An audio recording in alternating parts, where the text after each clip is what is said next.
Olá, turma. Já iniciamos a gravação, então vamos iniciar a nossa aula de hoje, tá? Eu quero avisar que da aula anterior, os vídeos ainda não estão colocados no YouTube, mas eu devo colocar hoje, porque somente hoje eu consegui fazer a fragmentação dos vídeos. Então, até amanhã, esse final de semana, vão estar tanto os vídeos da aula passada, como desta aula de ontogênese, ok? Então, vejamos o que é que nós vamos discutir hoje, né? Então, a ideia, né, quando a gente fala de ontogênese, existem duas palavras fundamentais que a gente usa, né, em biologia. Uma é a filogênese e a ontogênese. A filogênese é a história entre as espécies. Nós sabemos que o processo é evolutivo, né, você vai formando novas espécies, ou seja, cada espécie ela veio originária de uma espécie anterior. E em algumas condições, essas espécies vão ficando mais complexas. A gente pode estudar filogeneticamente. E a ontogênese não é entre as espécies, mas é a história da própria espécie. Então, daquela espécie em sentido daquele indivíduo, desculpa. Então, a história do indivíduo, de quando ele é gerado até a morte. Então, quando a gente está falando de ontogênese do ciclo vigília-sono, nós estamos querendo discutir como é que é o sono, né, como é que é o ciclo sono-vigília, desde a concepção até a morte. Aqui nós temos uma figura, né, essa figura é uma figura feita, né, do Adam, né, então tem um indivíduo jovem, né, e um indivíduo idoso, né, esse aqui é um indivíduo jovem e esse aqui é um indivíduo idoso. E aqui a gente tem aquilo que nós já vimos nas aulas anteriores, chamado hipnograma. O hipnograma, a gente está falando que isso aqui, né, está aqui em azul, é vigília. Aqui em cima eu tenho um sono REM, aqui eu tenho um sono profundo. O que eu estou representando, claro, isso aqui é um diagrama, apenas os três blocos de sono. Vigília, sono REM e sono profundo. Então, o que a gente vê aqui, numa noite de sono de aproximadamente 7 horas, no início, na primeira metade, a gente tem episódios grandes de sono profundo, episódios pequenos de sono REM, sendo que na segunda metade, a gente vai ter episódios grandes de sono REM, né, e ausência de episódio de sono profundo. E alguns episódios de vigília, que é natural isso acontecer no indivíduo adulto. Quando a gente olha, né, no indivíduo idoso, é comum a gente ver esse padrão em que a primeira coisa tem uma redução do sono profundo, tá? Além disso, né, eu tenho muitos episódios de vigília durante a noite. A gente diz que nesta condição aqui, do idoso, nós temos um sono fragmentado, porque você tem muitos episódios de vigília, né, durante a noite. E é isso um pouco que nós vamos ver. Como é que esse processo ocorre, né, e o que tem implicação para a nossa saúde. Então, a primeira coisa que eu vou chamar a atenção de vocês é, olha, quando nós temos a nossa concepção, ou seja, você tem a junção, né, de um óvulo, né, com espermatozoide, e aí você tem a formação do ovo, depois essa célula vai se modificando, vai se multiplicando, até formar o embrião. Isso tudo ocorre dentro de um ambiente, né, que é um ambiente uterino. E a questão que a gente pergunta aqui, essa pergunta está sendo colocada, é o ambiente, né, intrauterino, ele é temporalmente constante? Não há mudanças? Por quê? Se nós olharmos, né, o ambiente natural nosso, né, tem o dia e a noite, de dia você tem muito mais atividade, muito mais calor, etc., comparado à noite. De dia você tem muita luz, né, à noite você não tem, né, luz, está escuro, etc. E durante, né, enquanto nós somos um feto, estamos desenvolvendo dentro do ambiente uterino, como será o ambiente uterino? Ele é constante ou ele muda? Alguém quer fazer algum comentário, dizer, dar alguma opinião?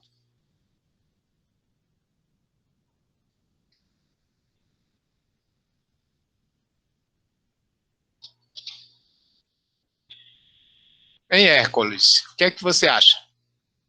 Pode abrir o microfone e pode falar. A Esté disse que é constante.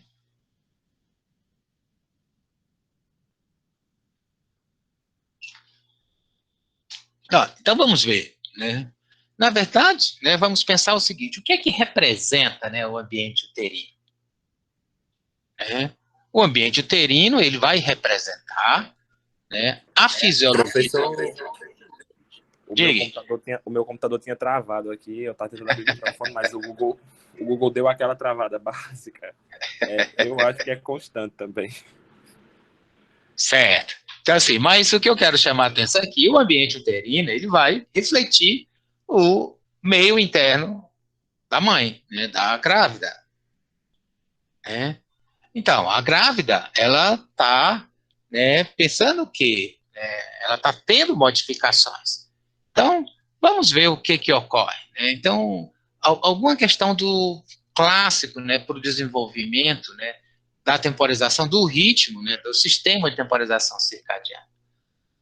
Então, eu tenho aquilo que eu vou chamar, né, dos requisitos básicos. Primeiro, eu vou ter que ter o oscilador, ou aquilo que nós chamamos marca-passo. Né? Você tem que ter a formação das vias, né, aferentes, né, as conexões eferentes. Eu tenho que ter o marca-passo para oscilar. Eu tenho que ter a via, por exemplo, do olho aqui até o marca-passo, e tenho que ter as vias do marca-passo até os efetores para gerar, né, o ritmo. Né? E aí, é claro que eu tenho que ter, eu sei que no meu oscilador, ele não é um único neurônio, são vários neurônios, eles estão conectados entre si, tem um sistema de acoplamento e etc.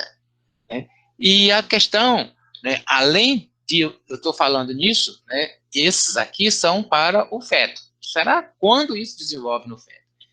E, né, a outra questão é como eu sei que a mãe em si, ela continua dormindo e acordando.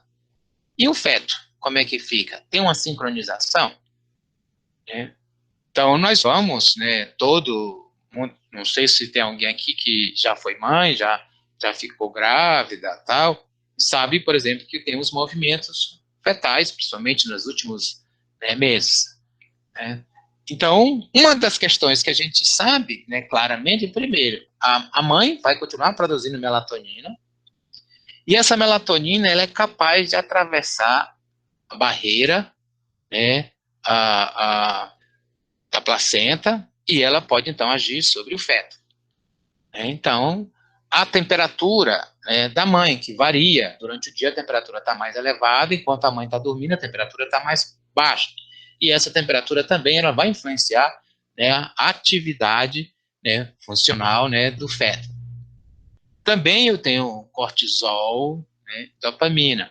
O cortisol, como o cortisol, ele é uma substância, né, que é lipossolúvel, ele facilmente atravessa essas barreiras. A gente sabe que o cortisol ele vai ser elevado durante o dia e cai, né, à noite. Então, durante o dia, a mãe vai ter mais cortisol. Isso significa que esse cortisol ele está indo lá e afetando, né, o feto. Do mesmo jeito, a dopamina. Tem mais dopamina sendo liberada durante o dia, né, e menos dopamina sendo liberada à noite. Então, essas alterações aqui mostram claramente que eu devo ter essa interação mãe, né, e feto. Né? Isso significa que se eu tiver a mãe com um problema de distúrbios de ritmo ou uma diminuição ou processo de privação do sono, isso vai afetar a saúde e o desenvolvimento fetal. Então, se eu for olhar, né, aqui eu tenho, né, um dado, isso aqui é dados trabalhados de animais, não é trabalhado exatamente, né, com humanos, né, mas aqui eu tenho a fertilização, aqui a gestação e aqui até a maturação. O que se tem aqui, né, é a expressão de genes. Olha, é claro que eu posso pegar, né, uma célula que acabou de ser fertilizada, né, uma óssea, e ver se ela expressa ou não genes que eu vou chamar de clock gene, né, que é genes relacionados, né, à ritmicidade, como o PER1, PER2, PER3, clock, PMALM, etc. E o que a gente observa é que logo quando tem a fertilização, a expressão desses genes é mínima, mas que esses genes vão se expressando ao longo da gestação. Então, antes do nascimento, eu já tenho a expressão cíclica desses genes relacionados, né, à ritmicidade circadiana. Então, no caso, né, humano, a gente já tem dados indicando que o núcleo supraquiasmático, os neurônios dos núcleos supraquiasmáticos, ele já tem uma funcionalidade, né, na 36ª semana, muito próximo, né, do nascimento. Isso significa que, ao nascer, o nosso relógio biológico ele já está pronto, falta ainda algumas coisas, né? A outra coisa que nós estamos chamando a atenção aqui é a melatonina. Né? Então, aqui eu estou falando da melatonina materna. Então, aqui nós temos a gestação. Então, isso aqui seria os níveis de melatonina que a mãe tinha antes, engravidou, os níveis de melatonina sobem, porque aumenta durante o dia, durante o dia baixa, à noite aumenta, baixa durante o dia, aumenta à noite, e assim sucessivamente. Quando nasce, e aí na época de nascimento, né, eu tenho níveis elevados de melatonina, e a melatonina cai e volta a ter níveis de melatoninas normais. Então, isso significa que durante a gestação, a mãe produz mais melatonina. E provavelmente, né, a gente suspeita de que esse aumento da melatonina produzido pela mãe, né, tem, né, como, né, um objetivo, promover o amadurecimento, né, fetal, principalmente o amadurecimento rítmico. Se a mãe tiver privada de sono, tiver alguma condição que prive ela de sono, isso significa que não vou ter níveis elevados de melatonina, vão estar baixos, e isso pode ter algumas consequências, né, na gravidez.